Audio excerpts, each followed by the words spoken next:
તમારું નામ પહેલા કઈ? ડોબરિયા વિજય, ગામ તરગડી. શેના બારામાં આવી છે રેલી કાઢી તમે? આજે મહાકાય વીજ લાઈનો અમારા ખેતરોમાં જબરજસ્તી ઉદ્યોગપતિઓ નાખે છે, એના અમે વળતર માટે કે અમને યોગ્ય ન્યાય મળે એવી સરકાર પાસે અમારી અપીલ છે કે અમને પૂરું વળતર મળે, કાંઈ અમને એની જે કાંઈ મળવા પાત્ર હોય એ મળે અને સારી કિંમતી જમીનો જે બરબાદ થઈ રહી છે એનો બચાવ થાય. કારણ કે આપણો ખેતી પ્રધાન દેશ છે, તો ખેતી જ નહીં વધે તો આપણે શું કરશું? આજે 200 દેશની માલિકો આપણો ખેતી પ્રધાન એવો દેશ છે કે જ્યાં આજ 200 દેશની આપણા દેશ ઉપર નજર છે કે અહીંયા હરેક પ્રકારની ધાન્ય, કઠોળ કે અવનવી વસ્તુઓને આપણે ઉપજાવી શકીએ છીએ. તો આ ખેતીથી જ આપણો દેશ મહાન ગણાય છે. તો આજે ખેતીની વચ્ચે તો શું કરશું? આ થાંભલાજી નાખવાનું આવે છે તો એને લઈને તમારે કેટલું નુકસાની જાય અને કેટલું વળતર જોઈ છે? વળતર અમને અમારી જે જમીન છે, જેના જગ્યાના ભાવ છે એનું 4 ગણું વળતર મળે એવી અમારી અપીલ છે. સરકાર તો કહે છે કે તમે આવો વાટાઘાટ કરવા, તમે કાં નથી આવતા? ત્યાં પૂરા પહોંચવા ન દીધા ને અમને. અમે અહીંથી ગયા હતા ત્યારે અમને પૂરા પહોંચવા ન દીધા, વચ્ચે જ અમારી અટકાયત કરી અને આખી રેલીને રમણ ભમણ કરી નાખી. આજે શું રેલી કાઢી છે?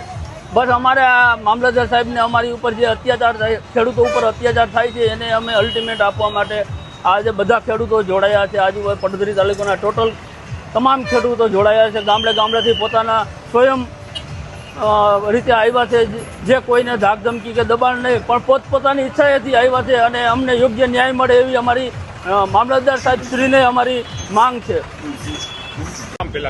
સૌજીભાઈ લાખાભાઈ.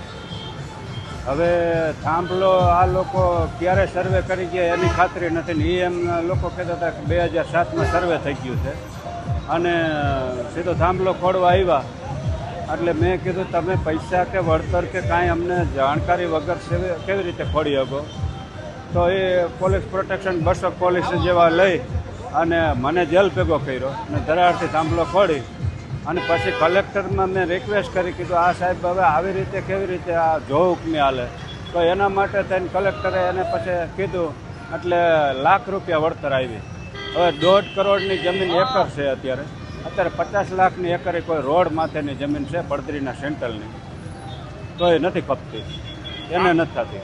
આ કયા ટાઈમનું છે, કયા સમયે તમને? 14ની સાલમાં થાંભલો ખોડી ગયા છે, 2007માં એ લોકો કહે છે કે સર્વે કરી ગયા, અમને જાણ નથી. બીજા નંબરમાં કોઈ રીતે જો હુકમી કરીને દાદાગીરી કરીને મને જેલ ભેગો કરીને પાછળથી થાંભલો ખોડ્યો ને તેના પછી ઘણા સમયે વળતર આપી. વળતર એટલે કપાસની નુકસાની 10 વીઘાનો કપાસ ચાલુ ચોમાસામાં ભાંગીને ગારામાં ખૂંદીને બધું લમદાણ કરી નાખી. ખાલી કપાસની નુકસાની એક ફેરે આપી, ત્યાર પછીને આટલા સમયની અંદર કોઈ પણ 1 રૂપિયો મળેલ નથી. થાંભલો નાખેલો છે? હા, થાંભલો નાખેલો. હા, 2014થી થાંભલો હાઈ સ્ટેશન થાંભલો છે. હવે એ જમીન કરોડપતિ શેઠિયા ખરીદવા આવે, મારે જરૂરિયાત હતી માટે દીકરાના લગ્ન પ્રસંગમાં વ્યાજે ચડાવીને 1.5 કરોડ રૂપિયા માટે વ્યાજ ચડાવ્યું પણ નથી ખપતી, તો નથી જ ખપતી.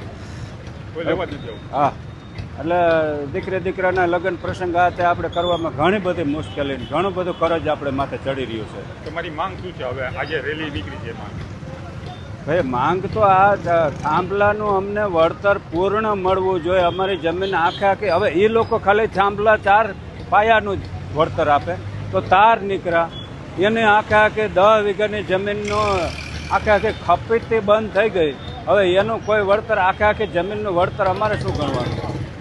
હવે 4 એકર જમીનના 1.5 કરોડ લેખે રૂપિયા કેવડા થાય? એ રૂપિયા તો સરકાર આપી નથી, આગવાની કંપની આપી નથી. એ પ્રાઇવેટ લાઈન છે, પ્રાઇવેટ વેપારી છે, તો સરકાર એને શા માટે બચાવે છે? અમે એ કહીશું કે અમે સરકારના ટેક્સ નથી ભરતા, સરકારને અનાજ નથી આપતા, તો સરકારની રાષ્ટ્રના સેવક તરીકે અમે એને જીવન ગુજારી રહ્યા છે. રાત નથી તડકો ટાઈટ બેઠીને જય જવાન જય કિસાન તરીકે તો અમે એનું નિર્વાહ કરી રહ્યા છે. તો પણ દંડાવાળી, ધોકાવાળી, સજાને પાત્ર.